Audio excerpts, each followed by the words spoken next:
आखिर ताजमहल बिना सीमेंट के कैसे बनाया गया था और क्यों ये राज पूरी दुनिया से छुपाया गया, जानेंगे आज की इस वीडियो में। और कैसे फ्रॉड्स लोगों से आरबीआई के नाम पर लाखों रुपए ठग रहे हैं, जानकर आपके भी होश उड़ जाएंगे। और जापान के लोगों ने इस वीडियो को दिखा के दावा किया कि जापान में मौजूद है दुनिया का सबसे लंबा आदमी। लेकिन क्या है इस वीडियो की असली सच्चाई? और एक ऐसा गाँव जहाँ पिछले 2 लाख सालों से बारिश नहीं हुई है और हमारे उंगलियों पे ये सफेद धब्बे क्यों होते हैं, ऐसे ही फैक्ट्स जानने के लिए बने रहिए वीडियो के एंड तक। नंबर 1, आखिर दुनिया के 7 अजूबों में से एक ताजमहल को बिना सीमेंट के कैसे बनाया गया? दोस्तों, ताजमहल को तब बनाया गया था जब सीमेंट की खोज भी नहीं हुई थी। शाहजहां का ताजमहल साल 1631 से लेकर 1648 के बीच बनकर तैयार हुआ और उस समय सीमेंट की खोज होने से पहले किसी भी बिल्डिंग को बनाने के लिए और उनके ईंटों को जोड़ने के लिए एक खास तरह के पेस्ट का इस्तेमाल किया जाता था। उस पेस्ट को बनाने के लिए गुड़, बताशा, बेलगिरी का पानी, दही, उड़द दाल, जूट, कत्था और कंकड़ जैसी और भी कई सारी चीजों को मिलाया जाता था और ये पेस्ट बिल्कुल सीमेंट के जैसा ही काम करता था। ये पेस्ट ईंटों को इतनी मजबूती से जोड़ता था जितना कि आज के जमाने में सीमेंट मजबूती से ईंटों को जोड़ता है। इस पेस्ट को आज के जमाने में सेमी सॉलिड मटेरियल कहते हैं। कितनी हैरानी की बात है ना कि इस देसी जुगाड़ से ताजमहल जैसी बड़ी बड़ी बिल्डिंग तैयार की जाती थी और आज तक वो बिल्डिंग्स कितनी मजबूती से टिके हैं। अब ये भी जान लेते हैं कि आखिर ताजमहल दुनिया के अजूबों में कैसे शामिल हुआ। दुनिया में 7 अजूबों को लाने का विचार सन 2000 में आया था। उस समय 200 स्मारकों में से नए अजूबों को चुनने की एक पहल शुरू की गई। ये पहल ज्यूरिख, स्विट्जरलैंड में की गई थी और इसके लिए बाकायदा एक न्यू 7 वंडर्स फाउंडेशन नाम का फाउंडेशन बनाया गया था। इस फाउंडेशन ने एक साइट बनवाई थी जिसमें सबसे पहले विश्व के करीब 200 स्मारकों की एक लिस्ट बनाई गई।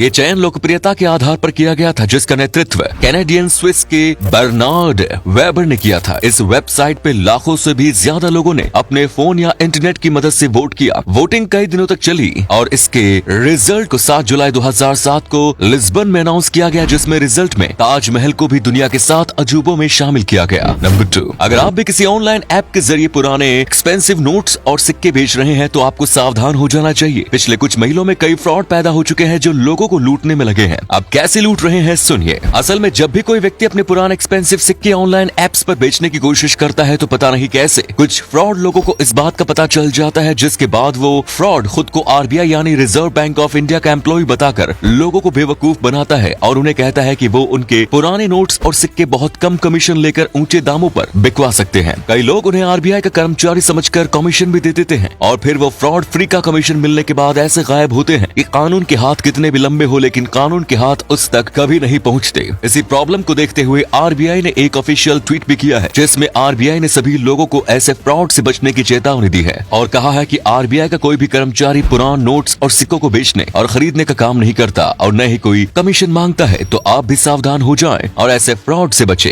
नंबर 3, आज से कुछ सालों पहले सोशल मीडिया पर एक ऐसा वीडियो वायरल हुआ जिसमें साफ साफ एक बहुत ही बड़े आदमी को देखा जा सकता था। लोग तो ये तक दावा करने लगे थे कि वीडियो में मौजूद ये जापानीज आदमी के दुनिया के सबसे लंबे आदमी सुल्तान कोसीन से भी लंबे हैं। वीडियो में दिखने वाला ये आदमी बेशक 15 फीट से भी लंबा लग रहा है और ये वीडियो भी बिल्कुल असली लग रही है, लेकिन दोस्तों असलियत कुछ और ही है। ये वीडियो बहुत समय तक लोगों के बीच एक रहस्य बना रहा, लेकिन फिर जापान के मीडिया एक्सपर्ट ब्रांड ट्विटर ने खुद ये इस वीडियो की पोल खोली कि ये वीडियो असल में बिग मैन जापान मूवी की एक छोटी सी क्लिप थी जिसे लोग गलत समझकर बैठे थे और गलत तरह से शेयर करने लगे।